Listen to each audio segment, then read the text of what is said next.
మంచిది. దేవునికి మహిమ కలుగును గాక. దేవుని యొక్క వాక్యాన్ని మనం విందాం. ఈ యొక్క రాత్రికాల సమయంలో లూకా సువార్త 19వ అధ్యాయం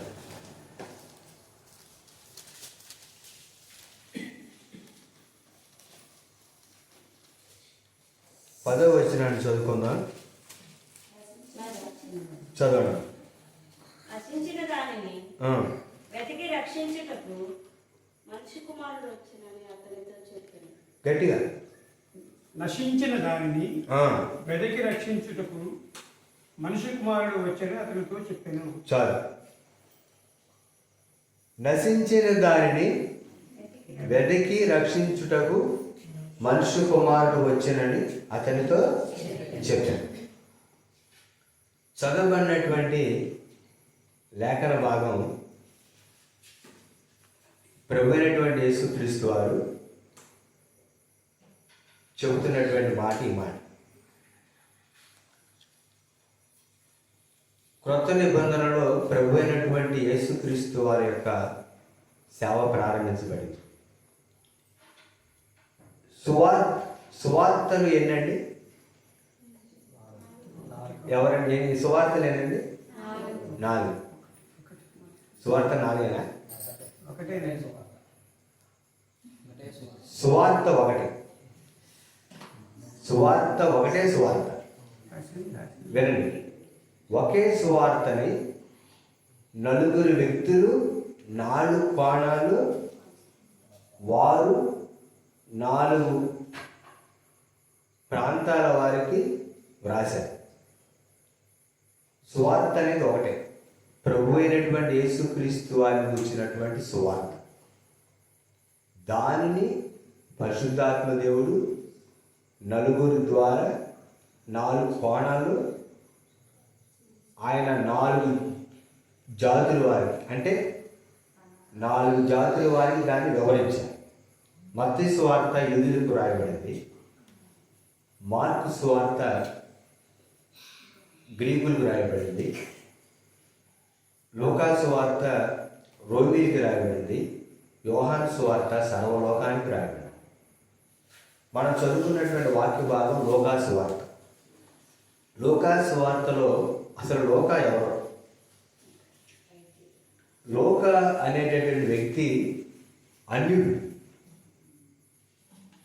యేసుక్రీస్తు ప్రభువారు జన్మించింది, ఆయన పెరిగింది మొత్తం కూడా యోధా జాతి, యోధా మతం.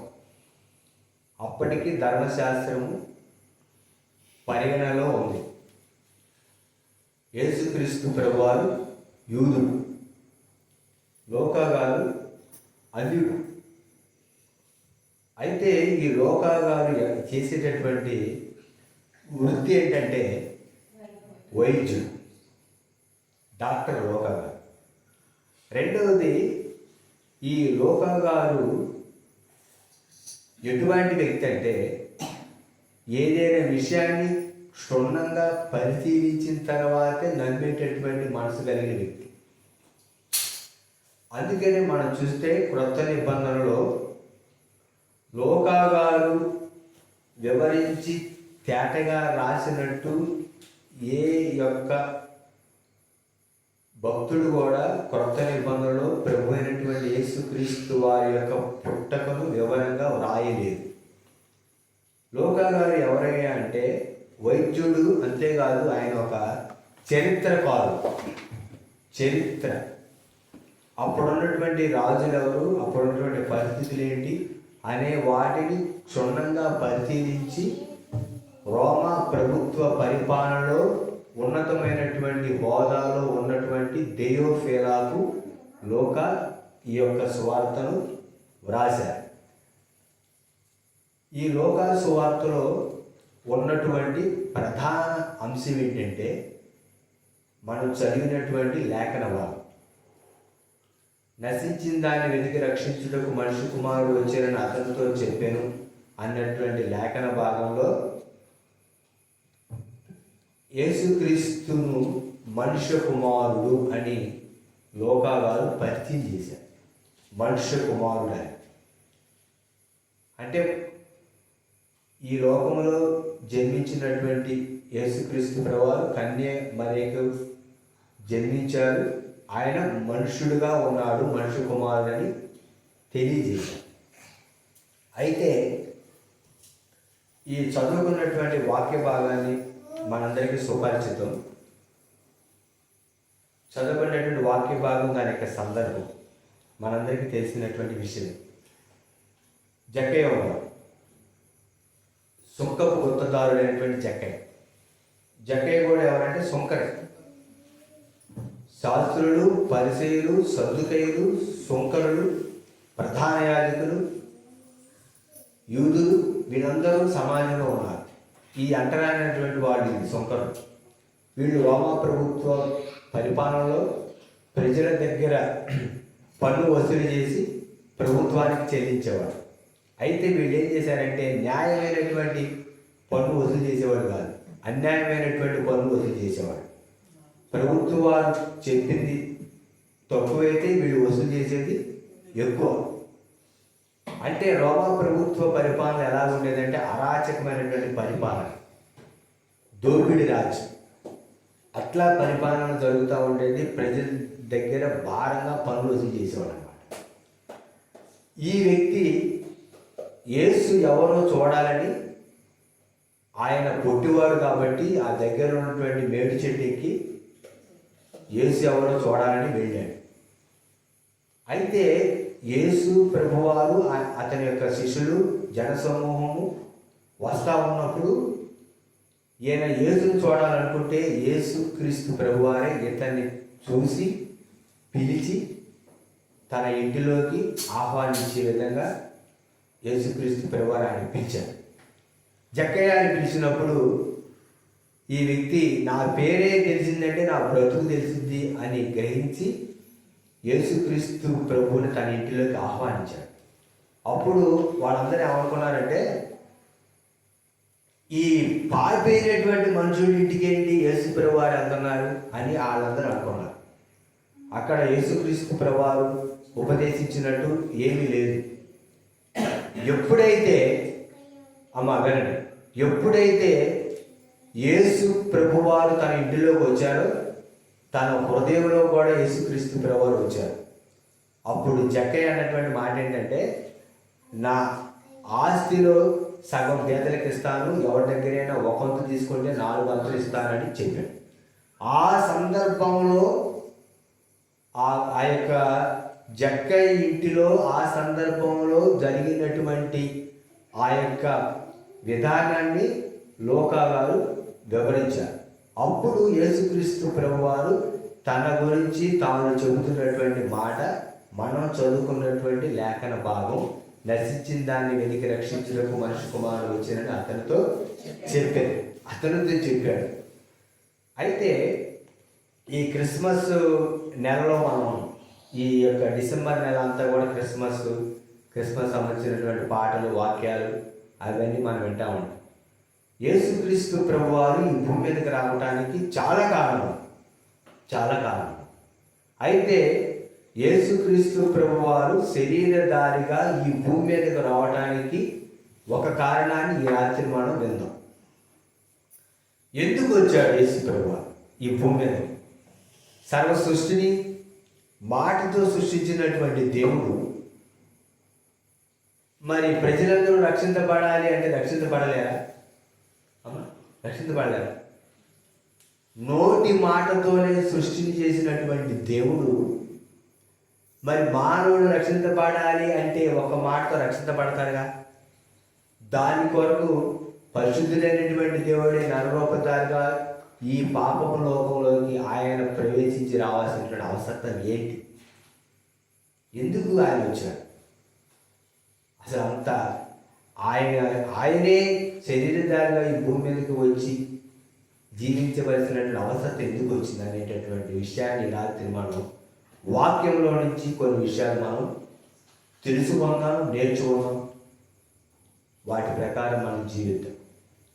మొట్టమొదటిగా సర్వ సృష్టిని సృష్టించినటువంటి దేవుడు మానవుడి దగ్గరికి వచ్చేసరికి మానవుడి యొక్క నిర్మాణానికి వచ్చేసరికి ఏం చేశాడంటే ఒక మట్టిని తీసుకొని ఆ మట్టిని ఒక ముద్ద చేసి అప్పుడు దేవుడు ఏం చేశాడంటే, చూద్దాం దేవుని వాక్యం ఆదికాండం, మీరు వాక్యం కూడా చదవాలి, వాక్యం కూడా చూడాలి.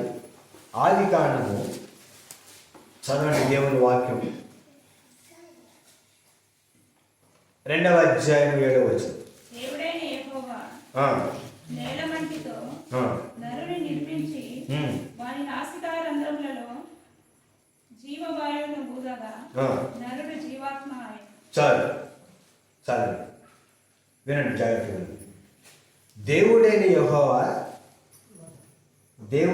యెహోవా నేల మట్టితో నరుని నిర్మించి వాని నాసికారంధ్రములో జీవవాయువు ఊదగా నరుడు జీవాత్మ ఆయన.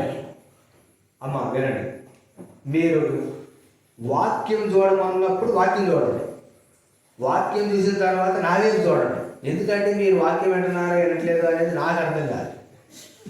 అర్థమైందంటారా? మీరు పరధ్యానంలో ఉండొద్దు, పరధ్యానంలో ఉండొద్దు, మన వాక్య ధ్యానంలో ఉండాలి. అర్థమైంటారు? వాక్య ధ్యానంలో ఉన్నప్పుడే వాక్యం అర్థమైంది. పరధ్యానంలోకి వెళ్ళిపోతే మన మనసు ఏమైందంటే, ఇది చంచలమైనటువంటి మనసు, ఎక్కడికెక్కడికో వెళ్ళిపోతున్నాడు. బాడీ ప్రెజెంట్, మైండ్ ఆబ్సెంట్, అట్లా ఉంటుంది. మన బాడీ మైండ్ ఇక్కడే ప్రెజెంట్గా ఉండాలి. అర్థమైందంటారా? అంటే శరీరం ఆత్మ కలిసి ఉండాలి, ఎప్పుడు ఇక్కడే ఉండాలి వాక్యం మీద ధ్యానం. లేకపోతే శరీరం ఎక్కడ ఉంటే మైండ్ ఏమైపోతుందంటే పలుపుల దాకా వెళ్ళిపోద్ది. అయ్యగారు ఏదో చెప్పారు వాక్యం అంటే, అది చెప్పారండి, బాగా చెప్పారండి అయ్యగారు, ఏ వాక్యం చెప్పారంటే ఏమోనండి ఏదో చెప్పారు అనే టైప్ వచ్చింది పరిస్థితి. ఎందుకంటే మనకు మనసు వాక్యం మీద ఉంది కదా, అట్లా ఉన్నాం. జాగ్రత్త, దేవుని వాక్యం అనేది మనం ఎలా వినాలంటే జాగ్రత్తగా వినాలి, జాగ్రత్తగా వినాలి. దేవుడు నా కోసమే మాట్లాడుతున్నాడు అనేటటువంటి మనసుతో మన వాక్యం, నాకు కాదు ఈ వాక్యం పక్కన వాళ్ళకి అనే ఆలోచనతో మనం అనుకోవడం, నాకే దేవుడు నాతోనే మాట్లాడుతున్నాడు అని ఆ మనసుతో మన దేవుని వాక్యాన్ని. ఇక్కడ ఈ యొక్క మట్టి బొమ్మలో దేవుడు ఏం చేశాడంటే, తనలో ఉన్నటువంటి జీవాన్ని, తనలో ఉన్నటువంటి ఆత్మను ఊదాడు. వారి నాసికారంధ్రంలో జీవవాయువు ఊదగా నరుడు జీవాత్మ ఆయను. నరుడు ఏమయ్యాడంటే జీవ ఆత్మ అయ్యాడు. జీవము అంటే ప్రాణము, ఆత్మ, జీవ ఆత్మ రెండు మాటలయ్యాయి. జీవము ప్లస్ ఆత్మ, జీవాత్మ. దేవుడిలో ఉన్నటువంటి ప్రాణము, దేవుడిలో ఉన్నటువంటి ఆత్మ మానవుల్లో దేవుడు ఊదాడు. ఎగ్జాంపుల్ చెప్తాను మీకు, ఉదాహరణ బ్రదర్ మీరు అనుకోవాలి కొంచెం.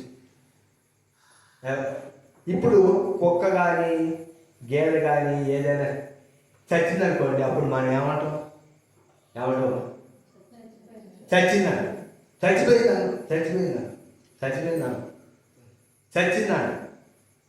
చచ్చిందని.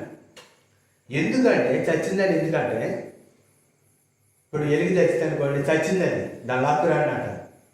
చచ్చిందని ఎందుకంటే వినండి జాగ్రత్తగా. ఇప్పుడు జంతువులు కానీ వేటికైనా సరే శరీరము ప్రాణమే ఉంది, వాటికి ఆత్మ లేదు, అందుకే అది చచ్చిందంటాం. కానీ మానవుడిగా ఉన్నటువంటి మనం, స్త్రీ పురుషులైనటువంటి మనలో ఈ పై కనపడేది ఏంటంటే శరీరం. ఇది బాహ్య శరీరం. లోపల ఏముందంటే ఆత్మ ఉంది, లోపల ఏముందంటే ప్రాణం ఉంది. అర్థమైందంటారా? ఈ ఆత్మనే బైబిల్ భాషలో ఏమని రాయబడిందంటే అంతరంగ పురుషుడు అని రాయబడింది. నేను ఎలాగున్నానో సేమ్ నాకులాగే ఇంకో వ్యక్తి ఉన్నాడు. అర్థమైంది మీకు? నేను ఎలాగున్నానో సేమ్ నాకులాగే ఇంకో వ్యక్తి ఉన్నాడు. అది తెలుసుకోవాలి మనం. ఇప్పుడు మనిషి చనిపోయాడు అనుకోండి, చచ్చి పోయాడు, చచ్చి పోయింది అంటారు. కానీ కంటికి కనపడుతుంది ఏంటంటే అది పార్థివ దేహం, శరీరానికి కాదు పేరు, ఆత్మకు పేరు. అదే మీకు శరీరానికి కాదండి పేరు, ఆత్మకు పేరు. అందుకని చచ్చిపోయాడు అంటారు. అంటే శరీరము, ప్రాణము, ఆత్మ కలిసినటువంటి వ్యక్తులు మనం. ఎప్పుడైతే మానవుడు ఈ లోకయాత్ర ముగిస్తాడో అప్పుడు శరీరం అనేది విడిచి ప్రాణము ఆత్మ బయటికి వెళ్ళిపోదు. రెండు విషయాలు. ఒకటి, ఎప్పుడైతే ఒక వ్యక్తి ప్రభు అయినటువంటి యేసుక్రీస్తుని సొంత రక్షణగా అంగీకరించి మారు పొంది బాప్తిసం తీసుకొని పరిశుద్ధంగా యథార్థంగా జీవిస్తే చనిపోయినటువంటి వారి యొక్క ఆత్మ పరదేశికి వెళ్ళింది. అక్కడ చనిపోయినటువంటి వారి యొక్క ఆత్మలు అక్కడ ఉంటాయి. ఎక్కడ? పరదేశం. భక్తులైనటువంటి వాళ్ళు అక్కడ విశ్రాంతి తీసుకుంటూ ఉంటారు.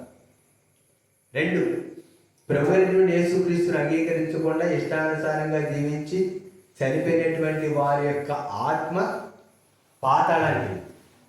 దాన్ని బైబిల్ వాటిలో ఏమన్నారంటే పాతాళము, నరకము, గెహెన్న. ఇంగ్లీష్ భాషలో ఏమని రాయబడిందంటే హెల్ అని రాయబడింది. HELL, హెల్ అని రాయబడింది. అయితే మరి ఇప్పుడు ఎందుకు యేసుక్రీస్తు ప్రభువారు శరీరధారిగా ఈ భూమి మీదకి వచ్చారంటే నశించిపోతున్న దాన్ని వెతికి రక్షించడానికి.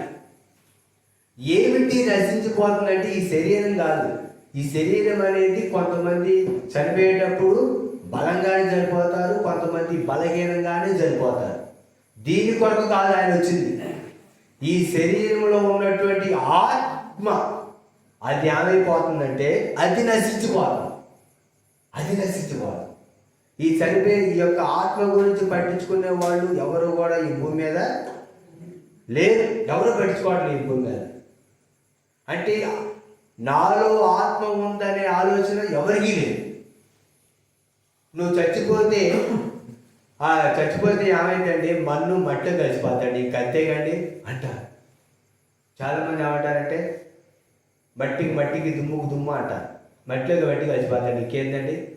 మానవుడు మట్టిలో పుట్టి అంటే మట్టితో తయారు చేయబడి దేవుని యొక్క ఆత్మ ప్రాణం కలిగినటువంటి యొక్క మనిషి చచ్చిపోయి మట్టిలో కలిసిపోతే దాని కొరకు పరలోకంలో ఉన్నటువంటి యేసుక్రీస్తు ప్రభువారు భూమి మీదకి వచ్చి తాను 33 సంవత్సరాలు జీవించి విలువైనటువంటి రక్తాన్ని కాల్చి ఘోరమైన శిక్షను సిలువలో భరించవలసినటువంటి అవసరం లేదు. అదే మీకు అంత ప్రయాసపడాల్సిన అవసరం లేదు. కానీ ఈ ఆత్మ ఏమవుతుందంటే ఈ యొక్క శరీరాన్ని విడిచినటువంటి ఈ ఆత్మ నరకానికి వెళ్తుంది. అందుకొరకే ఆ నశించిన దానిని అంటే ఆ ఆత్మ నశించిపోతుంది కాబట్టి ఆ నశించిపోతున్నటువంటి ఆత్మను వెతికి రక్షించి ఆ పరలోకంలో ఉంచడానికే యేసుక్రీస్తు ప్రభువారు ఈ భూమి మీదకి శరీరధారిగా వచ్చారు.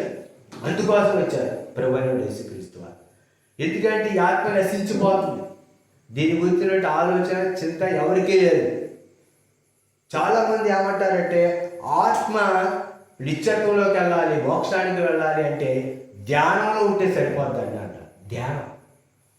కొంతమంది ఏమంటారంటే వైరాగ్యంలో ఉంటే సరిపోదు. వైరాగ్యం అంటే అసలు ఏ బాంధవ్యాలు లేకుండా మనం ఉంటే మనం నిత్యత్వంలోకి వెళ్ళిపోతాం అంటారు. మానవుడు తనకు తానుగా నిత్యత్వంలోనికి వెళ్ళలేడు. మానవుడికి ఆ యొక్క స్థాయి లేదు. మానవుడు బలహీనుడు. తనను తాను రక్షించుకునేటువంటి స్థితిలో మానవుడు లేడు.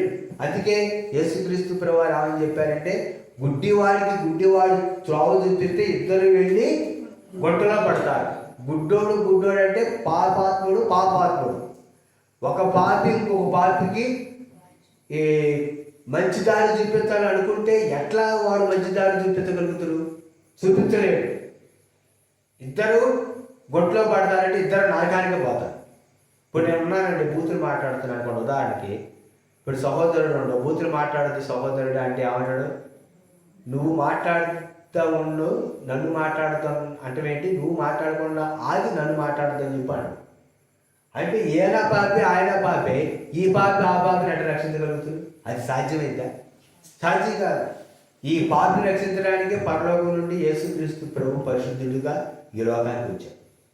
చూద్దాం లోకా సువార్త 16వ అధ్యాయం. చూడండి దేవుని వాక్యం 16వ అధ్యాయము లూకాసు సువార్త 23వ వచనం.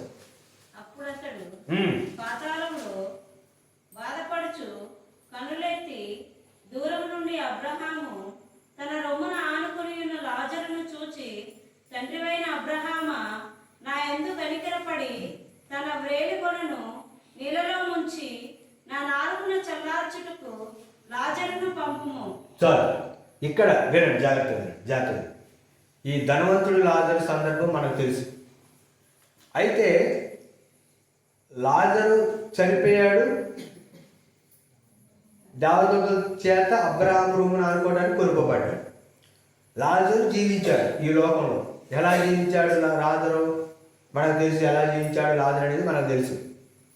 ఆయన లాజరు దరిద్రుడు అర్థమేంటారా? ఈ లాజరు పేదడు, దరిద్రుడు జీవించాడు. కానీ అబ్రహామును ఆనుకోవడానికి కొనుక్కోబడ్డాడు. ధనవంతుడు ఉన్నాడు, ఉదారంగా బట్టలు వేసుకున్నాడు, బహుగా సుఖపడుతున్నాడు. ఈ సుఖపడుతున్నటువంటి ధనవంతుడు కూడా ఒకనొక రోజు చచ్చిపోయాడు. కానీ ఈ ధనవంతుడు పాతాళములో బాధపడుచు, ఎక్కడ బాధపడ్డాడండి? ధనవంతుడు కూడా చనిపోయి పాతి పెట్టబడిను. ధనవంతుడు కూడా చచ్చిపోయి పాతి పెట్టాడు. ధనవంతుడు చచ్చిపోయి పాతి పెట్టబడ్డాడు, కానీ లాజరు చచ్చిపోయి పాతి పెట్టబడలేదో తెలియదు. ధనవంతుడు చనిపోతే ఎలా ఉంటుంది మీకు తెలుసుగా? ధనవంతుడు చనిపోతే ఆ రంగరంగ వైభవంగా మాలనేసి డబ్బులు కొట్టి తీసుకెళ్ళి సమాధి చేస్తారు. ఈ ధనవంతుడు పాతాళంలో కన్నులెత్తుతూ ఏమయ్యాడంటే, వాక్యంలో రాయబడింది ఏంటంటే, బాధపడుచు.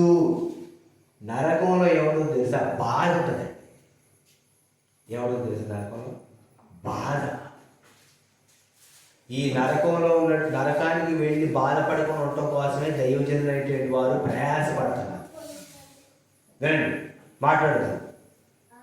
దైవజనులైనటువంటి వారు ఎందుకు ప్రయాసపడుతున్నారు తెలుసా? ఈ నరకానికి వెళ్ళి ఆ బాధ ఏంటో మాకు తెలుసు కాబట్టి మీరు బాధపడకూడదనే మేము బాధపడేది సరే దేవుడి వాక్యాన్ని ప్రకటిస్తాం. నరకంలో ఏమవుతుంది తెలుసా? పాతాళంలో బాధ ఉంటుంది. ఆ బాధ వర్ణాతీతం అన్నమాట. ఈ ధనవంతుడు నరకంలో ఏమవుతున్నాడు తెలుసా? బాధపడతాడు. రెండవది వాక్యంలో రాయబడింది. అక్కడే దేవుని వాక్యంలో మనం చూస్తే అక్కడ రాయబడింది, ఈ అగ్ని జ్వాలలలో యాతన పడుతున్నానని కేకలు వేసి చెప్పాను. ఈ అగ్ని జ్వాలల్లో నేను యాతన పడుతున్నానని కేకలు వేసి అబ్రహాము చెబుతాడు. అయ్యా, నువ్వేం చేస్తావంటే, ఈ లాజరు యొక్క వేరు నీళ్ళలో ముంచి కొంచెం అట్ట లైట్గా నాకు ఒక చుక్క పడేసిన చాలయ్యా, నేను ఈ అగ్ని జ్వాలలో యాతన పడుతున్నాను. నరకంలో బాధ ఉంటుంది మొట్టమొదటిగా. రెండోదిగా నరకంలో ఏమంటుంది తెలుసా? యాతన ఉంటుంది నరకంలో. అగ్ని జ్వాలలు యాతన పడుతున్నా అంటాడు. అందుకని యేసుక్రీస్తు ప్రభువారు ఏమని చెప్పారు తెలుసా? నరకంలో అగ్ని ఆరదు, పురుగు చావు. నరకంలో అగ్ని ఆరదు, పురుగు చావు. అమాజా కాలంలో, ఆ యొక్క రాజుల కాలంలో రాజు ఏం చేసేవాడు తెలుసా? ఈ యొక్క విగ్రహాలకు బలిచ్చేటప్పుడు పుట్టినటువంటి పిల్లలను తీసుకొచ్చి ఇలా ఉన్నటువంటి దేవతకి, ఆ దేవతకి ఈ యొక్క చట్టి పెట్టేవాడిని పెట్టి కింద ఏం చేసేవాడు తెలుసా? మంట పెట్టేవాడు. ఈ మంటకి ఆ పిల్లవాడు కాలిపోయి కేకలేస్తూ ఉంటే వీళ్ళందరూ పక్కన ఏం చేసేవాడు తెలుసా? డబ్బులు కొట్టేవాడు. ఎందుకంటే ఈ యొక్క పిల్లవాడి యొక్క కేకలు వినపడకూడదు అని. రాజుల కాలంలో అంటే ఈ కేకలు వినపడకూడదు, పిల్లవాడి కేకలు వినపడకుండా వీళ్ళు డబ్బులు కొట్టి సంబరం చేసుకునేవాడు. ఆ సందర్భాన్ని యెషయా గ్రంథంలో రాస్తే, ఆ యెషయా గ్రంథంలో రాయబడినటువంటి సందర్భాన్ని ప్రభు అయినటువంటి యేసుక్రీస్తు వారు కొత్త నిబంధనలో మెన్షన్ చేశారు, దాన్ని కోట్ చేశారు.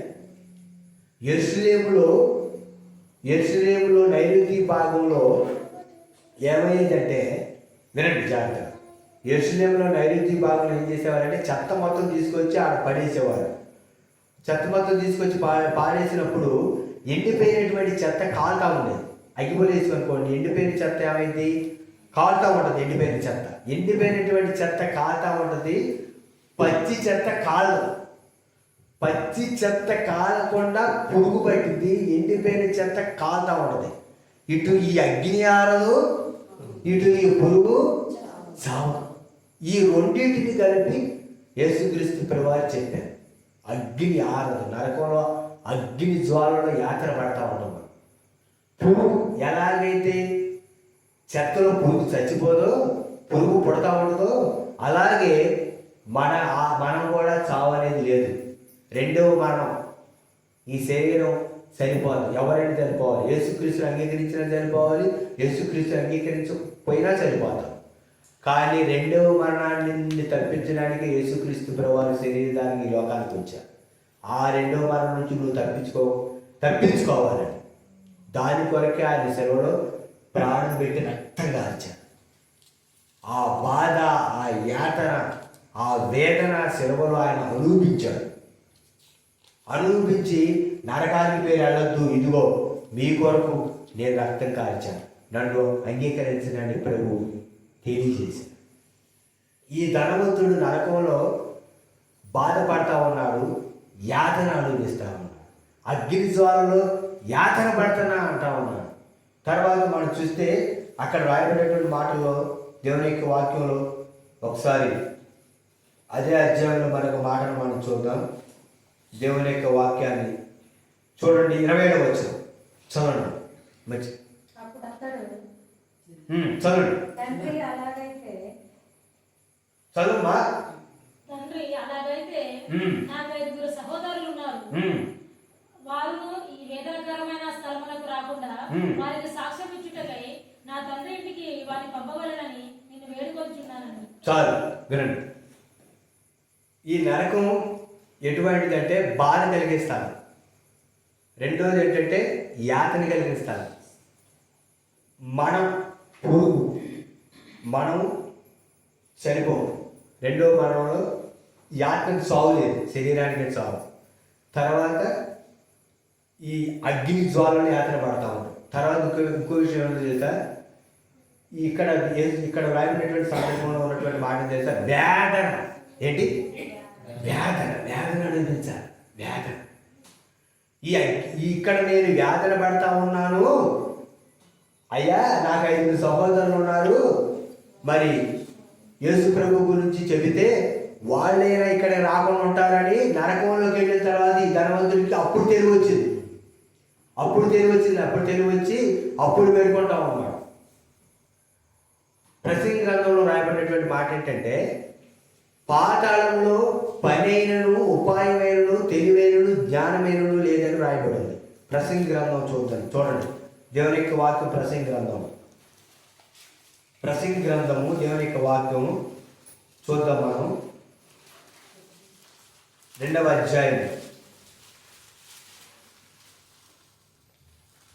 ప్రసంగి గ్రంథం చూడండి. దేవుని వాక్యం చదవండి. 2వ అధ్యాయము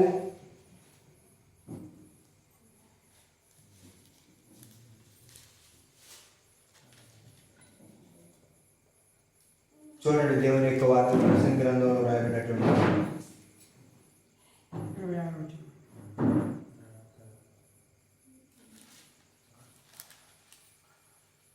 చదవండి. దేవుని వాక్యం 9వ అధ్యాయం 10వ వచనం చదవండి. ప్రసంగి గ్రంథం 9వ అధ్యాయము చేయుటకు నీ చేతికి వచ్చిన ఏ పని అయినను నీ శక్తి లోపం లేకుండా చేయును. నీవు పోవు పాతాళమునందు పని అయినను ఉపాయమైనను తెలివి అయినను జ్ఞానమైనను లేదు. చూసాడండి, నీవు పోయి పాతాళమందు పని అయినను లేదు, ఉపాయమైన లేదు, తెలివైన జ్ఞానమైన లేదు. ఇక్కడ తెలివి ఉంది, ఇక్కడ పని ఉంది, ఇక్కడ ఉపాయం ఉంది, ఇక్కడ జ్ఞానం ఉంది. ప్రార్థన రాయమ్మా అంటే పనుందయ్య గారు ఏమాత్రం ప్రార్థన కాదు. దాన్ని ఏమంటారంటే జ్ఞానం, తెలివి. అర్థమేనంటారా? తెలివి ఉంటుంది, జ్ఞానం ఉంటుంది. ప్రార్థనకి ఎందుకు రాలేదంటే చుట్టాలు వచ్చారు గారు, అందుకే రాలేదంటారు. చాలా చుట్టాలు అయితే వాళ్ళు కూడా తీసుకొని మధ్యాహ్నం రావాలి, అంతేగాని మనం ఇంటికాడ ఉండకూడదు. ఇక్కడ తెలివి ఉంది, ఇక్కడ జ్ఞానం ఉంది, ఇక్కడ ఉపాయం ఉంది, ఇక్కడ అన్నీ ఉన్నాయి. శక్తి లేకుండా, శక్తికి మించి అక్కడ ఏమీ లేదు. అందుకని దేవుని వాక్యంలో ఏమని రాయబడిందో తెలుసా? పాతాళానికి పోవాడు మరన్నిటికీ తిరిగి రాడని యోగ గ్రంథంలో రాయబడింది. పాతాళానికి వెళ్తే మళ్ళీ రావు. చాలామంది ఏమంటారంటే, మీరు ఆయన చూసి వచ్చారంటే మీకు తెలుసా అంటారు. దైవజనులైనటువంటి మమ్మల్ని ఎగతాళి చేసి మాట్లాడతారు చాలామంది. మీరు చూసి వచ్చాయి కానీ మీకు తెలుసా అంటే నేనేమంటాను తెలుసా? నేనైతే ఏమంటానంటే, చూసి రావడానికి ఇది టూరిస్ట్ ప్లేస్ కాదు, నువ్వు వెళ్తే మళ్ళీ తిరిగి రావని చెప్తాను. నేను విహార స్థలం కాదది. వెళ్తే అక్కడ ఉండటమే, మళ్ళీ ఎవరు రాదు. పాతాళానికి పోవాడు మరన్నిటికీ తిరిగి రాదు. ఈ పాతాళం అనేది ఎక్కడ ఉందంటే, ఈ నరకం అనేది ఎక్కడ ఉందంటే భూమి కింద ఉందండి. యోగ గ్రంథంలో ఏమని రాయబడిందంటే, భూమి లోపల భాగము అగ్నిమయమైనట్లు ఉండును అని రాయబడి. భూమిలోకి వెళ్ళే కొద్ది వేడి ఎక్కువగా ఉండదు. అక్కడ ఉంది ఈ పాతాళం, అక్కడ ఉంది నరకం. దాని నుంచి తప్పించడానికి యేసుక్రీస్తు ప్రభువారు ఆయన కన్యమరి గర్భాన్ని జన్మించి 33 సంవత్సరాలు జీవించి ఘోరమైనటువంటి శిలువ మరణాన్ని అనుభవించి సమాధి చేయబడి తిరిగి పునరుద్ధానుడయ్యాడు యేసుక్రీస్తు. దాని నుంచి తప్పించడానికి. కనుక మనం అనుకుంటా ఉంటే చాలామంది నరకం అంటే ఆడికి వెళ్ళిన తర్వాత చూద్దామండి అనుకుంటారు. యేసుక్రీస్తు ప్రభువారు చెప్పినటువంటి మాట ఏంటో తెలుసా? యేసుక్రీస్తు ప్రభువారు అక్కడ ఏముంటుందంటే ఏడుపు పళ్ళు కొరుకుంటారు. ఏముంటుందండి? ఏడుపు పళ్ళు కొరుకుంటారు. ఏడుపు ఏడుపు. నేను ఎందుకు ఉంటుంది ఏడుపు అని ఒకసారి నేను ఆలోచిస్తే, ఎందుకు ఉంటుంది ఏడుపు అని ఆలోచిస్తే, దేవుని వాక్యంలో రాయబడినటువంటి మాట ఏంటి తెలుసా? పేతురు గారు ప్రసంగం చేసినప్పుడు 3000 మంది రక్షించబడ్డారు. వాళ్ళు అడిగినటువంటి మాట ఏంటి తెలుసా? రక్షణ పొందుటకు మేమేం చేయాలని వాళ్ళు అడిగారు. అప్పుడు పేతురు గారు చెప్పినటువంటి మాట ఏంటి తెలుసా? మీరు మూర్ఖులకు ఈ తరం వారికి వేరే రక్షణ పొందండి. మూర్ఖులకు ఈ తరం వారికి వేరే. అపోస్తల కార్యాల గ్రంథంలో ఆ మాట రాయబడింది. అపోస్తల కార్యాల గ్రంథం ఆ యొక్క మాట రాయబడింది. మూర్ఖులకు ఈ తరం వారికి మీరేమండి? వేరవ్వండి. మూర్ఖులకు ఈ తరం వారికి వేరవ్వండి. వేరవ్వాలి, మూర్ఖులకు వేరవ్వాలి. అంతేగాని మూర్ఖుడితో కలిసిపోకూడదు. ఎందుకంటే వినండి, జాగ్రత్త వినండి దేవుని వాక్యాన్ని. ఎందుకంటే నీ మూర్ఖతను బట్టి నువ్వు నిత్య అగ్ని గొడవలోకి వెళ్ళకూడదు. నీ మూర్ఖతను బట్టి అప్పుడు వచ్చింది ఏడుపు. అదేంటంటే ఎందుకు రాదు ఆ మూర్ఖత్వాన్ని బట్టి నేను నరకానికి వచ్చాను. ఆ రోజు సామెతల గ్రంథంలో ఏమని రాయబడిందో తెలుసా? ఉపదేశం నేను ఎట్లా త్రోసివేశాను అని రాయబడింది. ఉపదేశాన్ని త్రోసేశాను, చెబితే వల్ల చాలా మంది చూడండి ప్రార్థన రానంటే రాదు, వెళ్ళిపోతారు. అప్పుడు వచ్చింది ఆలోచన. అగ్ని జ్వాలలో యాతన పడతా ఉంటే, వ్యాధులు అనిపిస్తూ ఉంటే, బాధపడతా ఉంటే, యాతన అనిపిస్తూ ఉంటే, నీళ్లు లేకపోయినటువంటి పరిస్థితుల్లో అప్పుడు వచ్చింది అండి ఆలోచన. ఎందుకు నేను ఉపదేశాన్ని త్రోసివేశాను. ఈ ధనవంతుడు కూడా భూమి మీద ఉన్నప్పుడు దేవుడి గురించి చెబితే వెళ్ళ లాజర్ను కూడా నెట్టేసింది. కానీ ఈ ధనవంతుడు తెలివిగా ఏమైనా ప్రార్థన చేస్తానో తెలుసా? నేనైతే వచ్చా కానీ నరకంలోకి, పాతాళంలోకి, మా 5 అన్నదమ్ములు ఉన్నారు, వాళ్ళు రాకుండా ఎవరినైనా పంపించాయా? వాళ్ళు ఏం చెబితే ఒకవేళ ఇక్కడ రాకుండా ఉంటారేమో అని తెలివితో అడుగుతున్నాను. అప్పుడు అబ్రాహాము చెప్పిన మాట ఏంటో తెలుసా?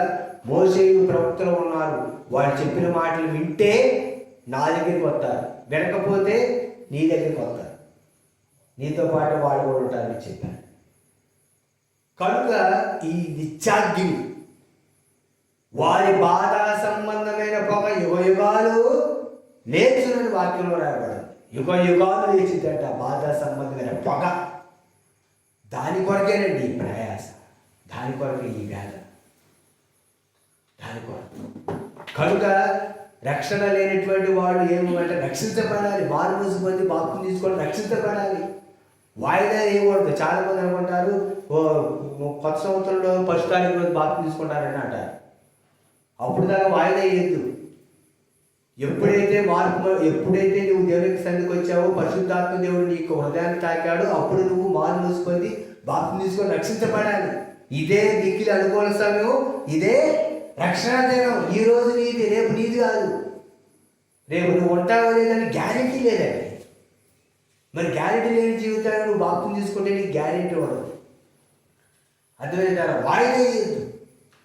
చెరసాల నాయకుడు తెల్లవారుజామున బాప్తిజం తీసుకున్నాడు. తెల్లవారుజామున నపుంసకుడు వెంటనే బాప్తిజం తీసుకోండి. ఇవో నీళ్లు, బాప్తిజం తీయడానికి నాకేం ఆటంకం, నువ్వు బాప్తిజం ఇవ్వమంటే పిలుపు గారు బాప్తిజం ఇచ్చారు. బాప్తిజం తీసుకోండి అమ్మంటే ఈరోజు ఎంతమందికి ఎన్ని ఆటంకాలు తెలుసా? సవాలత్త ప్రశ్నలు చెబుతారు, ఇంత బాగా లిస్ట్ చెబుతారు బాప్తిజం తీసుకోమంటే. మా దగ్గర ఒక ఆమె ఉంది, బాప్తిజం తీసుకోమంటే ఆమె నేను అమ్మ బాప్తిజం తీసుకోమా అని చెప్తే వేరే ఊరి నుంచి మా ఊరు ఉద్యోగానికి వచ్చిందాం, నేను పరిచయం చేసే చోట అది చెప్తే ఆమె అయ్యగారు మా అమ్మాయి పెళ్ళవారండి ప్రార్థన చేయండి అని. నేను చెప్పిన మాట నువ్వు చెప్పిన మాట ఏంటమ్మా, నువ్వు ముందు బాప్తిజం తీసుకో వృద్ధాప్యానికి వచ్చి అంటే ఆమె అనేది మా అమ్మాయి పెళ్ళవారండి ప్రార్థన చేయండి. కొత్త సంవత్సరం వచ్చింది, జనవరి పరీక్ష గడిచిపోయింది. తర్వాత ఆదివారం అమ్మ పలానా దయ్యవారం గారు కనపట్లేదు ఏంటి అన్న. నేను ఇంకెక్కడ దయ్యవారం గారు అయ్యారు అది జరిపోయింది అన్న. బాధ అనిపించింది. బాప్తిజం తెలుసుకోమంటే నేను మీ అల్లుడు గారు అల్లుడు వాళ్ళు దైవజనులు అన్నారు అమ్మా అక్కడ బాప్తిజం తీసుకోండి అమ్మా అంటే అయ్యి తీసుకుంటాను లేదు చచ్చిపోయింది. వాళ్ళ ఇంటి ఎదురుగా తెచ్చాడు, వాళ్ళ ఇంటి ఎదురుగా తెచ్చి ఎంత చెప్పినా లేదా 6 సంవత్సరాలు చెప్పాను నేను ఒక్క వ్యక్తికి సువార్త. బాప్తిజం తీసుకోమంటే అస్సలు ఇప్పుడు నరకంలో యాత్ర పడు కనుక వాయిదా వేది. దేవుని పిల్లల బాప్తిజం విషయంలో ఎప్పుడు వాయిదా వేయద్దు. 1998 సంవత్సరం నవంబర్ 21వ తారీఖు నేను ప్రభు అయినటువంటి యేసుక్రీస్తును సొంత రక్షణగా అంగీకరించాను. బట్టలు కూడా లేవు నాకు. ఏ బట్టలు అయితే ఉన్నాయో ఆ బట్టల మీదే నేను బాప్తిజం తీసుకుంటే అయ్యే బట్టలు ఎండిపోయింది. ఆనాడు ప్రభు నన్ను రక్షించుకున్నాడు. నశించి నరకానికి వెళ్ళవలసినటువంటి నన్ను యేసుక్రీస్తు ప్రభు రక్షించుకున్నారండి. మా ప్రాంతంలో యేసు ప్రభు అంటే తెలియదు ఎవరికి. మా ప్రాంతానికి వచ్చి ప్రభు గురించి చెప్పడానికి వీలే లేదు, అసలు ఎవరో రాదు, అంత సాహసం చేయరు. నశించి అగ్నిజ్వాల యాత్ర పడవలసిన నన్ను యేసుక్రీస్తు ప్రభువారు 9 సంవత్సరాలు రక్షించుకొని 2003వ సంవత్సరంలో పరిచర్యకు పిలిచారు. అప్పటి నుంచి ప్రభు అయినటువంటి యేసుక్రీస్తు వారి గురించి చెప్తా ఉన్నాను. ఇప్పటి వరకు మనం రక్షణ లేని వాడి గురించి ఆలోచించు. ఇప్పుడు రక్షించబడిన వాడు ఏం చేయాలో ఆలోచిద్దాం. చూడండి దేవుని వాక్యం పిలుపు రాసిన పత్రిక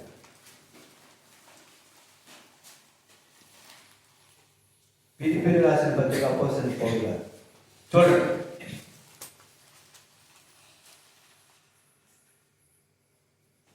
చూడండి దేవుని యొక్క వాక్యం. అపోస్తలుడైన పౌలు పిలిపిలు రాసిన పత్రిక 2వ అధ్యాయము చూడండి దేవుని యొక్క వాక్యం 12వ వచనం చదవాలి. సమయం నా పిల్లారా, మీరు ఎల్లప్పుడూ విధేయులైన ప్రకారము నా ఎదుట ఉన్నప్పుడు మాత్రమే కాక మరి ఎక్కువగా నేను మీతో లేని ఈ కాలమందును భయముతోను వణుకుతోను నీ సొంత రక్షకుని కొనసాగించుకొనుడి. చాలు. దేవుని యొక్క వాక్యం చెప్తుంది తెలుసా? ప్రియులారా మీరు ఎల్లప్పుడూ విధేయులున్న ప్రకారం నా ఎదుట ఉన్నప్పుడు మాత్రమే గాక. చాలా మంది చేసేటువంటి పని ఏంటంటే దైవజనులు ఉన్నప్పుడే భక్తిగా నటిస్తారు, దైవజనులు ఉన్నప్పుడే ఊడుతారు, దైవజనులు ఉన్నప్పుడు తాబులేస్తారు, దైవజనులు ఉన్నప్పుడు అన్నీ చేస్తారు. అయిగా లేనప్పుడు ఏమి చేయరు. పక్కన విశ్వాసాలు ఏమని చెప్పారు, అమ్మ కొంచెం ఆ పని చేయమని అంటే నువ్వు చేయరాదు నాకెందుకు చూస్తున్నావు అంటారు. అదే అయ్యగారు వస్తున్నారని అక్కడ నుంచి కనపడ్డారు, అక్కడ అయ్యగారు వచ్చారు అప్పటికీ కొబ్బరి చెప్పి తీసుకుని కొడుతున్నావు అంటారు. ఎందుకంటే అయ్యగారు చూస్తారుగా, అయ్యగారు చూస్తారు, అయ్యగారు కంట్లో పడాలి, అయ్యగారు మెచ్చుకోవాలి. మా విశ్వాసి ఎట్లాంటి పని చేస్తుందని మెచ్చుకోవాలి.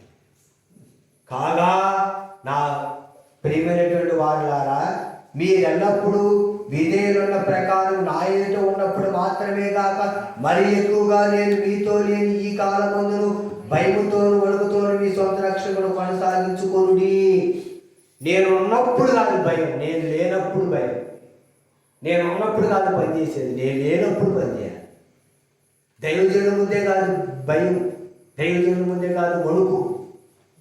ఇక్కడ పరిశుద్ధాత్మ దేవుడు పిలిపి రాసిన పత్రికలో ఏమని మాట్లాడుతున్నారంటే దేవుని యొక్క వాక్యంలో భయముతోను వణుకుతోను మీ సొంత రక్షణను కొనసాగించుకోవాలి. రక్షణను మారు మున్సిపల్ నీటి ద్వారా బాప్తిజం తీసుకుని రక్షించబడ్డం మనలో పరిశుద్ధాత్మ దేవుడు ఉన్నాడు, నేను పరిశుద్ధుడిగా ఉన్నా, ఇంకే నాకేం డోగా లేదంటే కుదరదు. నీ రక్షణను కొనసాగించుకోవాలి. ఎప్పుడు కూడా భయముతో వణుకుతో నీ సొంత రక్షణ నువ్వు ఏం చేయాలి? కొనసాగించుకోవాలి. దేవుని యొక్క వాక్యం రాయబడినటువంటి మాట ఏంటంటే, కొరింథీయులకు రాసిన పత్రికలో పరిశుద్ధపరచబడిన మీరు పరిశుద్ధులై ఉండాలి. నేను పరిశుద్ధుని యేసుక్రీస్తు రక్తంలో కనబడిన తర్వాత మళ్ళా పరిశుద్ధంగా ఉండాలి. అదేంటంటారా? రక్షణ కొనసాగించుకోవాలి. ఎలాగా? భయముతో వణుకుతో. భయము కావాలి, వణుకు కావాలండి రక్షణ కొనసాగించుకోవాలంటే. అందుకని దేవుని యొక్క వాక్యంలో రాయబడినటువంటి విషయం ఏంటో తెలుసా? అంతం వరకు సహించిన వాడే రక్షించబడును. ఎప్పటి వరకు? అంతం వరకు. ఈ ప్రాణం పోయేంత వరకు రక్షణను కొనసాగించుకోవాలి. లేదా యేసుక్రీస్తు ప్రభువు రెండోసారి వచ్చేంత వరకు. చాలా మంది ఏంటంటే చూపు జాగ్రత్త చేసుకోలేరు, నోటి మాటలు జాగ్రత్త చేసుకోలేరు, ప్రవర్తన జాగ్రత్తలు చేసుకోలేరు. అదేంటంట? అందుకే వాక్యం ఏమని రాయబడింది? ఒక నోటి నుండి ఒక యొక్క ఓట నుంచే తీయని నీరు, ఒక ఓట నుంచే ఉప్పు నీరు ఊరునా అలా ఉంటుందా నా సహోదరులారా? ఉంటుందా అలాగా? కానీ ఒక నోటి నుండి ఆశీర్వచనము, ఒక నోటి నుండే శాపవచనం బయలు వెళ్ళును. అట్లా ఉంటుంది. నోరు కాపాడుకోలేదు, నోరు రక్షణ కొనసాగించలేదు. అప్పటి వరకు దేవుని యొక్క సన్నిధికి వచ్చి పరిశుద్ధడానికి స్తోత్రం అని, అప్పటి నుంచి అల్లు స్థితిమయమని అలాగే ఆలోచించారా? దేవుని స్థితించి ఎల్లప్పుడూ ఇంటికి వెళ్ళదు నేను ఆలోచనండి. పక్కన బూతులు వచ్చాను, మాట్లాడతాను, నోట్లో బూతులు వచ్చేసి. నేను ఒకసారి మా ఇంటి ముందు నిల్చోనున్నా. అయితే అంతులకి ఎవరో కాదండి, ఒక ఆమె వచ్చింది. వచ్చి వెంటనే అప్పుడే మందిరాన్ని నుంచి వచ్చింది. తెల్లబట్ట వేసుకుని మందిరానికి వచ్చి బైబిల్ లోపల పెట్టింది. గబక్కన వచ్చింది పంచాయతీ పంపు దగ్గరికి. ఏంటి అంటే కనబడితే నీ కంటికి అని గబక్కన గురించి మాట్లాడాను. నేను అక్కడ ఉన్నాడు పరాదు గబట్టి అయిపోయాను. అదేంటంటే ఆలోచన ఉండదు, వాక్యం ఏం జరుగుతుందో ఉండదు, వాక్యం ఏమిటనో ఉండదు, ఏముండదు. అసలు ఈ భయం, ప్రభు అయినటువంటి యేసుక్రీస్తుని అంగీకరించినటువంటి మనకు భయం ఉండాలి, వణుకు ఉండాలి. ఎవరినన్నా ఏదనంటే అసలు నేను అనొచ్చా అనకూడదా, ఎందుకంటున్నా ఏంటి, ఇదంతా కూడా ఆలోచించాలా. దేవుని యొక్క వాక్యం ఏమని చెబుతుంది? మనుషుడు పలుకు వ్యర్థమైన ప్రతి మాటను గురించి విమర్శించేనా లెక్క చెప్పాలి దేవుడికి. ఎందుకు మాట్లాడిన అవసరం ఏంటి అని విచారిస్తారు దేవుడికి. లెక్క చెప్పాలి. అసలు భయం ఉండదండి చాలా మందికి. అదేంట కుటుంబంలో మరి ముఖ్యంగా భార్య భర్తలు పిల్లల విషయంలో పిల్లలు ఏమని అనుకుంటారా ఉండదు, పటక్కని అంటారు భర్తని ఒక మాట. అదేంటంటారు పిల్లలు అంటారు. భర్త మీద పాపం పిల్లల మీద, పిల్లల మీద పాపం భర్త మీద చూపిస్తాడు. అట్లా ఉండకూడదండి. నిన్ను చూసి దేవుడి యొక్క సన్నిధికి రావాలి. ఒక కుర్రవాడిని నేను ఏంటయ్యా ప్రార్థన కావట్లేదంటే ఆయన అన్న మాట్లాడి తెలుసా, అన్న మా అమ్మ అటువంటి నేను అంటే ప్రార్థన కూర్చాను. అదేనంట. అలా ఉండకూడదు. మన కుటుంబాలు ఎందుకు రక్షించబడట్లే ఈరోజు? ఎందుకు దేవుని యొక్క సన్నిధికి రావట్లా? మనల్ని బట్టే, నిన్ను బట్టియే అన్యజనుల ముందు నా నామం దూషించబడుతుంది. రక్షణ కొనసాగించుకోవాలండి. భయంతో వణుకుతో వణకాలి దేవుని యొక్క సన్నిధిలో. వ్యర్థుడా దెయ్యములు వణుకుతున్నాయి. దేవుని యొక్క వాక్యంలో రాయబడి యేసు అంటే దెయ్యాలు గతగతం వణుకుతాయి. వాటి క్రియ లేదు, అవి పని చేయలేవండి. యేసునామం అంటే దెయ్యాలు ఉంటుంది కానీ మనుషులు అన్నట్ల ఈరోజు. అదేంటంటే అలా ఉంటుంది. దైవజనుల పని చేస్తే మీరేంటంటే నాకు చెప్తే నేను చేయలేదు అంటున్నాను. అట్లా ఉంటుంది. భయం లేదు, వణుకు లేదు దేవుని యొక్క సన్నిధిలో. ఇలా ఉంటే మనం నిత్యత్వంలోకి ఎలా వెళ్ళిపోతాం? మనం అనుకుంటాం నేను నిత్యత్వంలోకి వెళ్ళిపోతాను అనుకుంటాం. లేదు, అట్లాంటి పరిస్థితి లేదు. చాలామంది ఏమంటారంటే మేము కాకపోతే ఎవరండి పర్లోకి వెళ్ళేది, మేము ముందు వెళ్తాం, మా నాన్న వెళ్ళిండు, మా తాత వెళ్ళిండు, మేము కూడా పర్లోకి వెళ్ళిపోవాలి. శాస్త్రుల పరిస్థితి అదే అనుకున్నారు. మేము యేసు ప్రభు శిష్యులు కాదు, మోసే శిష్యుడు మేము. మాకు కాకపోతే ఎవరికి పర్లోకి అనుకున్నారు. వాళ్ళు గుడ్డివాడిని అన్నారు తెలుసా, నువ్వు రా యేసు ప్రభు శిష్యుడి, మేము మోసే శిష్యులు అన్నారు గుడ్డివాడు. ఏంటి మీరు కూడా యేసుప్రభు శిష్యులు అవుతారా అన్నాడు గుడ్డివాడు యోహాను సువార్తలో. మాకంతా అసలు మేము అవ్వాల్సిన అవసరం లేదు, మేము మోసే శిష్యులు, మాదే పర్లేదు. కనుక రక్షించబడినటువంటి వాడు రక్షణ విషయంలో జాగ్రత్తగా ఉండాలి. భయముతో వణుకుతో దేవుని యొక్క సన్నిధిలో కొనసాగించుకోవాలి. దైవ సేవకుడు ఉన్నప్పుడు కాదు, దైవజనుడు లేనప్పుడు. ఆకాశం ముందు ఉన్నటువంటి దేవుడు చూస్తున్నాడు, ఆయనకి లెక్క చెప్పాలనే భయం నీకు నాకు దేవుని యొక్క సన్నిధిలో ఉండాలండి. అప్పుడే మనం రక్షణ కొనసాగించగలుగుతూ, అప్పుడు మనం రక్షించబడినటువంటి దానికి ధన్యత ఉంటుంది. కనుక భయం ఈ రోజులో ప్రభుని అంగీకరించిన వారికి ఏముందంటే భయం లేదు, భక్తి ఉంది. భక్తి బోలెడు భక్తి ఉందండి, కానీ భయంతో కూడినటువంటి భక్తి కావాలి. భయంతో కూడిన భక్తి కావాలి. కనుక రక్షణను కొనసాగించుకోవాల్సిన బాధ్యత నీ మీద నా మీద ఉంది. అందుకని దేవుని యొక్క వాక్యాన్ని చదవాలి, వాక్యం వినాలి, వాక్యం ప్రకారం జీవించాలి. నా కోసమే అయ్యగారు చెప్పారు అనుకో, నా గురించి అయ్యగారు చెప్పారు అని ఎప్పుడు అనుకోకూడదు. నేను ఒక వ్యక్తిని అన్నా మీరు ఎట్టున్నారు, ఇది మంచి పద్ధతి కాదు, సరి చేసుకోవాలని ఒక దైవసేవకుడు నేను చెప్తే నా గురించి నీకెవరు చెప్పారు, నీ గురించి నాకెవరు చెబుతారన్నా, నాకెవరు చెప్పలేదు, ఏదో వదిలో ప్రేరేపణ వచ్చింది మీ గురించి చెబుదామని అన్నాడు. అప్పుడు నాతో మాట్లాడు. దేవుని వాక్యం ఉన్నత ఖడ్గం అండి. నీ యొక్క మూలుగులు కీళ్ళు నివారించినట్టు దూరుతూ నిన్ను స్కాన్ చేసింది వాక్యం. కనుక దేవుడు నాతోనే మాట్లాడుతున్నాడు అని చెప్పి భయంతో వణుకుతో రక్షణ కొనసాగించుకోవాలి. చివరిగా మనం చూద్దాం ఇంకొక మాట, యోధాపత్రిక చూడండి. యోధాపత్రిక దేవుని యొక్క వాక్యం చూద్దాం. యోధాపత్రిక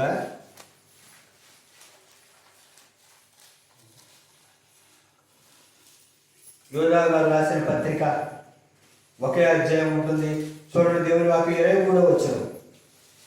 అగ్నిలో నుండి లాగినట్టు కొందరిని రక్షించుడి. చాలు, అగ్నిలో నుండి లాగినట్టు కొందరిని రక్షించండి. ఒక ఇల్లు కాలిపోతుంది అనుకోండి, ఏం చేస్తాం? కాలిపోయిందిలే, నా ఇల్లు కాదా అని అనుకున్నట్టు నీ చేతనైతే ఒక బకెట్ నీళ్ళు తీసుకెళ్ళి దాని మీద పోతాం. అదేంటారు, అగ్నిలో నుండి లాగినట్టు కొందరైనా రక్షించండి. అందరూ రక్షించబడతారు అని వాక్యంలో లేదు. వాక్యంలో అలా లేదు, అందరూ రక్షించబడతారు. అందరికీ సువార్త ప్రకటించబడాలి. సర్వలోకానికి వెళ్ళి సర్వ సృష్టికి సువార్తను ప్రకటించుడి. నమ్మి బాప్తిజం పొందిన వాడు రక్షించబడును, నమ్మని వారికి శిక్ష విధించబడును. నమ్మినోడికి రక్షణ, నమ్మకపోతే శిక్ష. కానీ యేసుక్రీస్తు ప్రభువు, యేసుక్రీస్తు దేవుడు అని సర్వలోకానికి వెళ్ళి సర్వ సృష్టికి సువార్త ప్రకటించాలి. ప్రకటన అందరికీ, పిలువబడిన వారు అనేకులు, ఏర్పరచబడిన వారు కొందరు, అట్లాగే ప్రకటించాలి అందరికీ. కానీ రక్షించబడేటటువంటి వాళ్ళు కొందరే. పెళ్లికి భోజనానికి అందరినీ పెడుతూ అందరు రారు, కొంతమంది అవుతారు.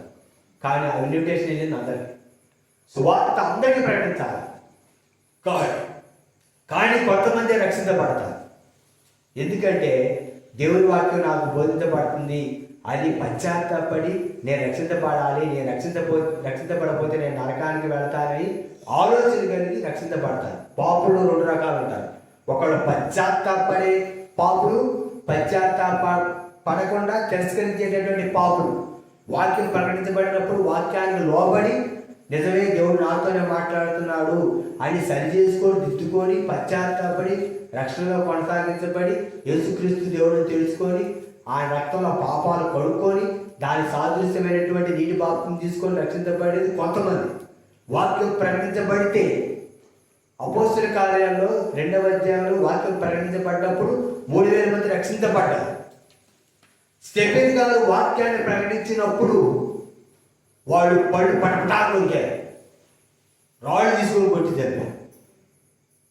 ముష్కరులారా, దేవుడికి లోపడిన వాళ్ళారా, మీరు ఎల్లప్పుడూ పరిశుద్ధాత్మను ఎదిరిస్తున్నారని స్టెఫెన్ గారు అంటే పళ్ళు పటపటకు కొరికి రాళ్ళు తీసుకొని కొట్టారు. ఏంటి మమ్మల్ని పట్టుకొని అంత మాట పట్టవా, మేము యూదులు, మేము మోసే శిష్యులు అని శాస్త్రుడి పరిచయం అక్కడ ఉన్నటువంటి సభవారందరూ కూడా. కనుక వాక్యం ప్రకటించబడినప్పుడు విధేయత కలిగిన వాళ్ళు రక్షించబడేటటువంటి వాళ్ళు, పాపి రక్షించబడేటటువంటి వాళ్ళు కొంతమంది అయితే, వాక్యం ప్రకటించబడినప్పుడు దాన్ని వ్యతిరేకించేవాళ్ళు కొంతమంది ఉంటారు. అదేంటంటారు మీకు. కనుక కొందరైనా రక్షించాలండి మనం. మీరు చేసినా మేము చేసినా మనందరం కలిసి చేసేది దేవుడి పని. అదేంటంటారు. అంతేగాని అయ్యగారిని మెచ్చుకోలేదు, అయ్యగారు నా గురించి చెప్పలేదు, నేను ఒక 5 ఆత్మలు మందిరాన్ని తీసుకొస్తే నన్ను నిలబెట్టలేదు, అయ్యగారు నన్ను పొగలేదు, నాకు చెప్పలేదు అని అనుకోకూడదు. దేవుడు పొగుడుతాడు, దేవుడు బహుమానం ఇస్తాడు. దైవజనులు ప్రయాసపడుతున్నాడు, వాక్యాన్ని ప్రకటిస్తున్నారు. మీరు సంఘం అభివృద్ధి కొరకు ప్రార్థన చేయాలి. సంఘంలో ఎవరైనా ఎవరైనా కొత్త వాళ్ళు వచ్చే విధంగా ప్రార్థన చేయాలి. వాళ్ళకి పక్కన వాళ్ళకి వెళ్ళి దేవుడి యొక్క వాక్యాన్ని ప్రకటించాలి. మీకు తెలిసిన దాంట్లో, మీకు వచ్చిన దాంట్లో మీ చేతనైనంతగా మీరు దేవుని వాక్యాన్ని చెప్పాలి. చెప్పి మీరు ఎక్కువగా తెలుసుకోవాలంటే దేవుని యొక్క సన్నిధికి రండి, దేవుని వాక్యం చెబుతారని మందిరాన్ని తీసుకొని రావాలి. అదేంటారా, సంఘ అభివృద్ధి కొరకు ప్రార్థన చేయాలి, ఆత్మరక్షణ కొరకు ప్రార్థన చేయాలి. నీ తోటి వారికి నీవు రక్షణ సువార్తను ప్రకటించాలి. అందుకని యేసుక్రీస్తు ప్రభువారు ఏమని చెప్పారు? నేను వచ్చే వరకు నా మరణాన్ని ప్రచురం చేయాలి, పబ్లిసిటీ చేయాలి, మరణాన్ని ప్రకటించాలి. అది రక్షణ సువార్త.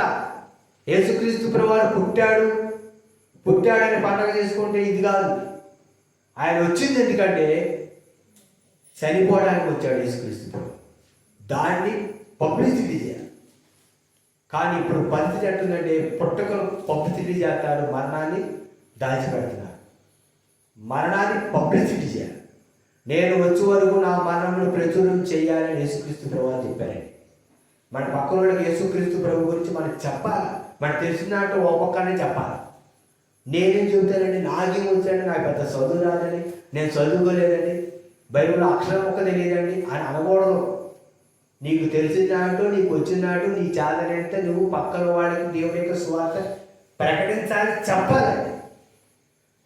చెప్పి నువ్వు దేవుని యొక్క సన్నిధిని తీసుకొని వెళ్తే దైవజనుడు ఇంకా విపులంగా తెలియజేస్తారు. చాలామంది ఏమంటారంటే ఎన్నిసార్లు చెప్పినా వాళ్ళు ఎట్లేదండి, చెప్పి వదిలేసాడండి, మాకెందుకని అంటారు. వాళ్ళు భూమి మీద ఉన్నంత వరకు నువ్వు ప్రార్థన చేయాలి వాళ్ళ కొరకు. అదేంటారా, రేపు వాళ్ళ విషయంలో, ఈ గ్రామం విషయంలో దేవుడు నిన్ను ఖచ్చితంగా లెక్క అడుగుతాడు. నీ చుట్టుపక్కల రక్షించబడలేదు, వాళ్ళ విషయంలో నువ్వు ప్రార్థన చేసావమ్మా అని దేవుడు లెక్క అడుగుతాడు. అర్థమైందంటారా? ఎవరంటే పోతే నాకెందుకంటే నేను మందిరం పోతే చాలండి అన్నట్టు ఉండకూడదు. ఈ పక్కన ఉన్న విషయంలో నువ్వు ఖచ్చితంగా దేవుడికి లెక్క చెప్పాలి, అకౌంటబిలిటీ దేవుడికి. అయ్యగారు అడగకపోయినా దేవుడు ఖచ్చితంగా అడుగుతుంది. ఏమ్మా నీ కుటుంబంలో రక్షించబడ్డారా, నీ రూపర్ గారు రక్షించబడ్డారా, నీ బంధువులు రక్షించబడ్డారా, నీ గ్రామంలో రక్షించబడ్డారా, వాళ్ళ వరకు నువ్వు ప్రార్థన చేసివా? ఎప్పుడైనా యేసుక్రీస్తు ప్రభు గురించి చెప్పివా? కొత్త చేయమంటే ఏం చెబుతారండి ఈరోజు 10 మందికి యేసు ప్రభు గురించి చెప్పాలి. అదేనట, యేసుక్రీస్తు ప్రభు గురించి చెప్పాలా, పక్కన తెలియజేయాలి. దేవుని యొక్క వాక్యం వచ్చిన దాంట్లోనే, విన్న దాంట్లోనే తెలియజేయాలి. చాలామంది అంటారు వాక్యం నాకు చెప్పడం చాలా కాదండి, ప్రార్థన చేయాలి. చెప్పేవాళ్ళు చెప్పాలా, ప్రార్థించేవాళ్ళు ప్రార్థించాలి. అప్పుడు సంఘం క్షేమాభివృద్ధి చెంది దేవుని యొక్క సన్నిధికి వస్తారు, ప్రజలు రక్షించబడతారు. అదేంటంటే అయ్యగారు వస్తారు, అయ్యగారు మైకి పెట్టుకుంటారు, అయ్యగారు పాట పాడతారు, అయ్యగారు డ్రమ్ కొడతారు, అయ్యగారు వాక్యం చెబుతారు. మనం వద్దాం, విందాం, మన చేతనైతే కాల్ చేద్దాం, ప్రశాంతంగా మనం వెళ్ళిపోవాలి. మళ్ళీ ఆదివారం చూసుకుందాం అన్నట్టు ఉండకూడదు.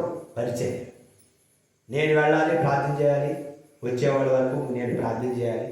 అయ్యగారు వచ్చి వాక్యం చెబుతాడు, ప్రభా ఈరోజు ప్రజలు వస్తారు, వాళ్ళతో నువ్వు మాట్లాడు అని మనం దేవుని యొక్క సరిగ్గా ప్రార్థన చేయాలి. బాధ్యత మనకు ఉండాలి. రక్షించబడినటువంటి వారికి మనకి భారం ఉండాలి, బాధ్యత ఉండాలి. రేపు దేవుడు నిన్ను కూడా లెక్క అడుగుతాడు. సేవ అంటే దైవజనులు ఒక్కరు చేసేది కాదండి. సంఘంలో ఉన్నటువంటి యవనస్తులు, పెద్దలైనటువంటి వారు, అర్థమంటారా, అందరూ కలిసి, మనం అందరం కలిసి దేవుని యొక్క రాజ్యాన్ని కట్టాలి.